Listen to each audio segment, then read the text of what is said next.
A few other domestic policy issues from the 90s into the modern era.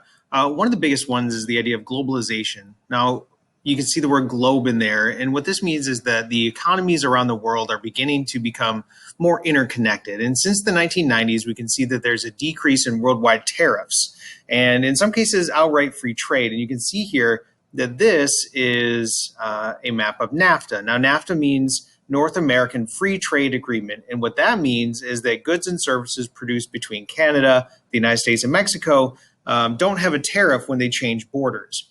Now, they all have different laws, and sometimes they have different like minimum wage laws. They have different safety standards. So we can see that in some cases, NAFTA means that some jobs are going to leave the United States and others come to the United States. This has become a bit of a point of contention in modern politics because while the United States is experiencing more competition around the world, we're getting to have a more unfavorable balance of trade. A lot of the work that used to be done in like factories since the 1970s has largely become moved out of the United States and is done in other areas now. For example, Mexico might make engines that are going to go in American cars. Now, those engines are going to be taken to an American factory and built in an American factory, but the product is made elsewhere. And this means we're importing more than exporting, and that means we have an unfavorable balance of trade. And while economists argue that it does hurt some sectors, overall, we're becoming more wealthy, and the jobs that we're doing are going to be higher paying jobs. But that does leave a gap between the poor and those that are more well off, and we'll see that that's one of the issues going forward. Other countries also pay less, and they have new technologies like phones and internet. So there's a concept that developed around the 90s called outsourcing. Companies will send their jobs overseas that can be done overseas through these technologies like customer service jobs, which used to be an American job, now are outsourced to other countries. So you have a person on the phone in India, and they can help with technical issues in the United States. Those jobs are outsourced. Other jobs can be outsourced too. And one of the things that happens in the 90s and early 2000s is that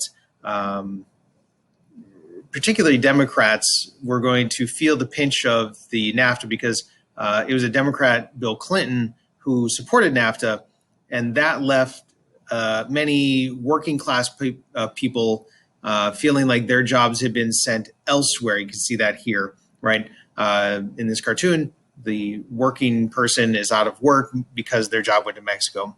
Now, economists would say that that person would be retrained. That's why there should be social safety net programs to help retrain the people that lost their jobs into more higher paying, new high-tech jobs. But that's, again, a political policy argument.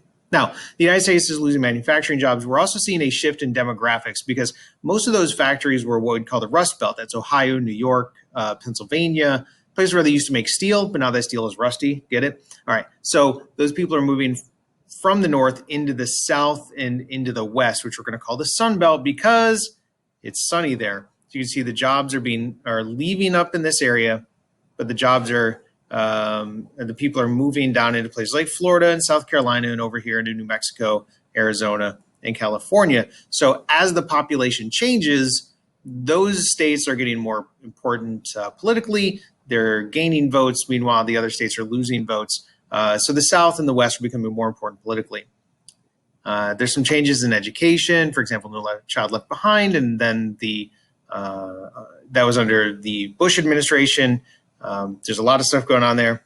Mandated the students be tested to meet academic proficiency. Now we have Common Core, which was Common Core eventually was gone. Then there's Obama's Race to the Top, and now we have Race to the Top. Now there's the STEM movement. There's a lot of issues with education, always trying to improve that education. Interestingly, as a teacher, what I recognize is these things kind of happen in cycles, but education became an important issue in the early 2000s. Also important is the aging population, right? Remember that baby boom that occurred back in the late 40s and 50s? Those populations are now retirement age, so they're accessing new things like healthcare, which is Medicare. They're accessing Social Security because it's an entitlement program and they're entitled to get it. All of that is putting stress on financials. Bill Clinton initially tried, and then Obama succeeded in passing healthcare reform. Under the Trump administration, the Republicans tried to get rid of what we'd call Obamacare. He called it Affordable Care Act. They failed to do so. It's been quite controversial. And now we're still in that moment where we're debating and arguing how much of a social safety net we should have.